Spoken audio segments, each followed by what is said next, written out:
A young man had just moved into an old house. One day, he was unpacking in his room when he heard slow footsteps coming from the room next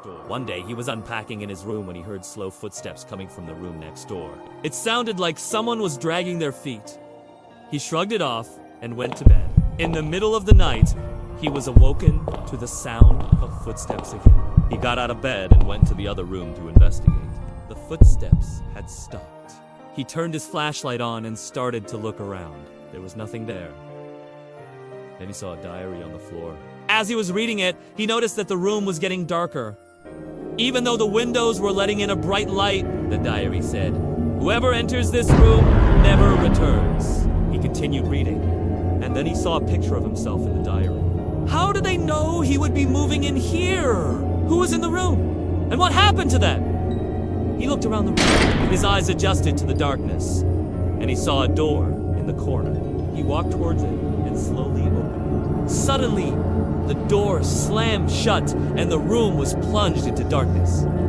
He screamed.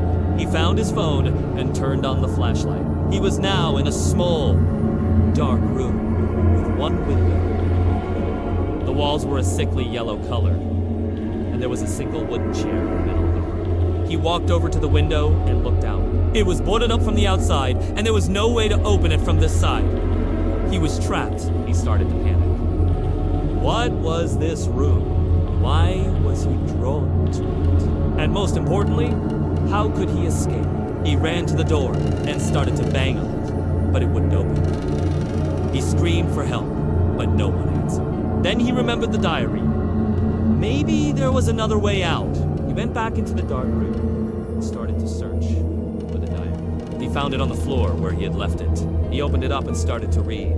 The diary spoke of a curse that had been cast upon the house, and the only way to break it was to find the source of the darkness and destroy it. He didn't have time to read any further. He looked up and saw that the window was completely covered in shadow, even though the sun was shining brightly outside. The darkness spread, and he could feel it closing in on him. He had to act fast if he was going to escape. But where was the source of the darkness? And how could he destroy it? He looked around frantically, his eyes searching every corner of the room. And he saw it. In the corner of the room, behind the chair, there was a small, dark spot on the wall.